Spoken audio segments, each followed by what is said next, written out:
लो खुदा का वास्ता है, फोन उठाओ। खोल।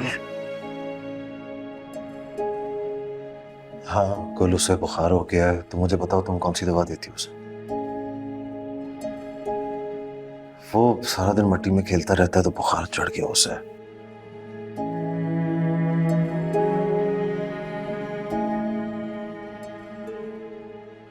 नहीं, मुझे नहीं पता था। अच्छा मुझे ये बताओ कि क्या करना है, डॉक्टर के पास ले जाओ?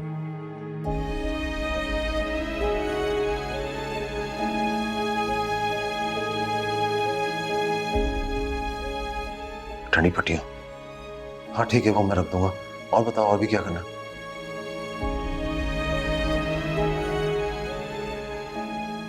सही सही सही सही, शुक्रिया शुक्रिया।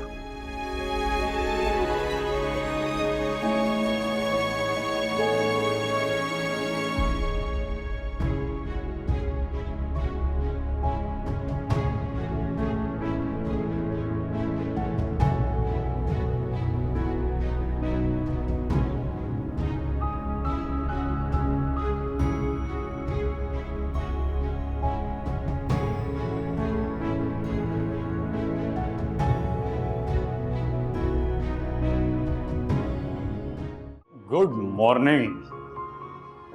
ये तू आजकल हर रोज इतने सवेरे ऑफिस आकर क्यों बैठ जाता है भाई? भाभी से लड़ाई तो नहीं चल रही? तेरी भाभी मुझे छोड़कर चली गई है।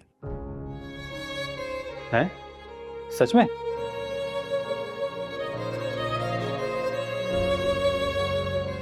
हाँ यार, कुछ दिन हो गए। लेकिन कैसे? भाभी तो बड़ी सब्र वाली है। यकीनन तूने ही कुछ किया होगा। अब तू भी मुझे इल्जाम दे रही है। अबू को भी मैं गलत लगता हूँ। तेरा दिल क्या कहता है? किसका कसूर है?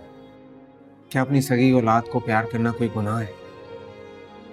इस सगी औलाद से क्या मतलब?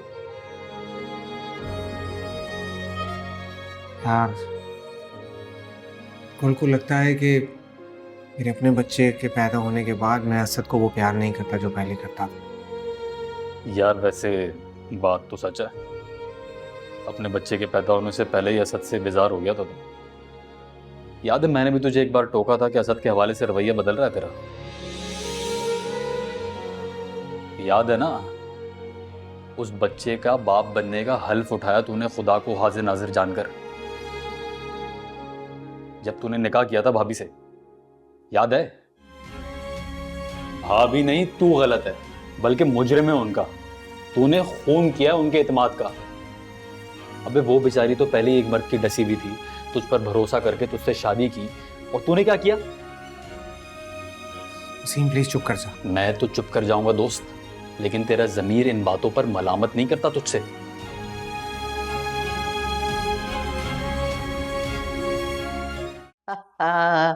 बुखार उतर गया इसका?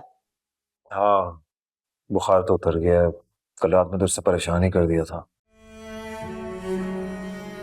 शुक्र है गुल ने जो दवाई बताई उससे काफी बेहतरी आ गई इसमें, वरना रात में पट्टियां कर करके तो मैं परेशान ही हो गया था। इसीलिए तो अल्लाह ने बाप से ज्यादा माँ का दर्जा रखा है। बच्चे को ना माँ से ज्यादा किसी और रिश्ते की जरूरत ही नहीं होती, चाहे वो बाप ही क्यों ना हो। अम्मा तुम क्या कहती हो? मैं तो बेटा यही कहूंगी कि ना दे तकलीफ इस नन्ही जान को, खुद को और इसकी माँ को। देख, ये तेरी औलाद है, ये तेरा ही रहेगा, तेरा ही खून है, चाहे जिंदगी में किसी जगह भी चला जाए, तेरे ही नाम से होगा, तेरे ही नाम से चमकता रहेगा। अच्छा ठीक है, मैं पूरी रात का जागा हुआ हूँ, एक कप चाय बना दो, मुझे फिर इसके कपड़े भी लेने जाना है। हाँ हाँ, चाय बना देती हूँ बेटा, लेकिन मेरी बात पे गौर जरूर करना, ठीक है?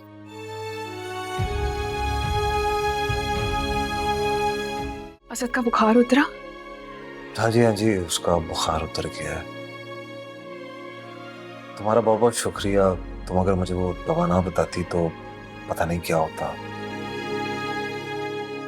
शुक्रिया की क्या बात है, औलाद है मेरी। अच्छा गुल, सुनो, मैंने एक फैसला किया है। अब क्या फैसला किया? मैं असद को तुम्हें वापस देने के लिए तैयार हूं।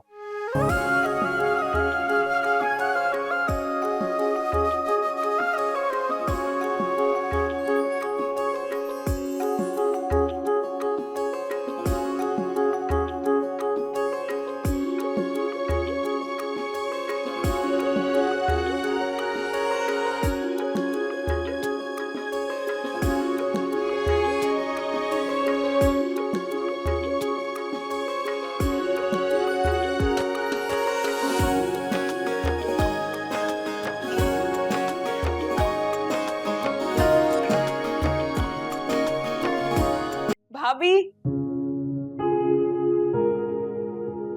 भाभी, भाभी मैं बहुत खुश हूँ।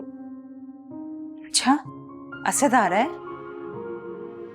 आपको कैसे पता चला? एक यही बात तो है जो तुम्हें खुश कर सकती है। बिल्कुल ठीक पहचाना आपने। नफीस का थोड़ी देर पहले ही फोन आया था, उन्होंने कहा कि वो असद को लेकर आ रहे हैं। सच? ये तो बहुत अच्छी बात है। मैं बहुत खुश हूँ। बिलाखिर नफीस को अकल आ ही गई। क्या? किससे अकल आ गई भाई? नफीस को।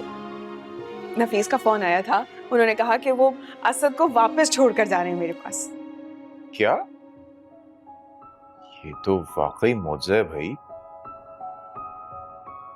ऐसे कैसे उस अक्खड़ इंसान को अक्ल आ गई, उसकी काया पलट गई, मेरे तो समझ में नहीं आ रहा। मेरा भाई अक्खड़ जरूर है, लेकिन पत्थर नहीं है। हाँ, लेकिन तुम बिल्कुल जितना खड़ा हो। कितनी बार तुमसे कहा है कि जब मैं बात कर रहा हुआ करूं बीच में मत बोला करो, लेकिन तुम बाज नहीं आती।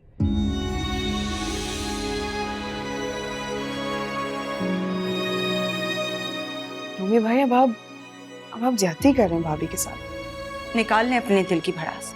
रुक क्यों गए?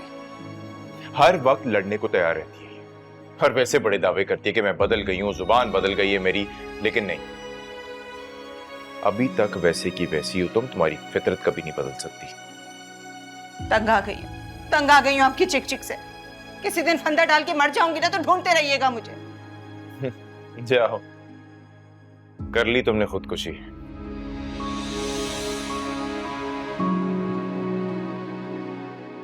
मम्मी भाई, ये सब कुछ क्या है? और आप कब से इतने सफाक हो गए?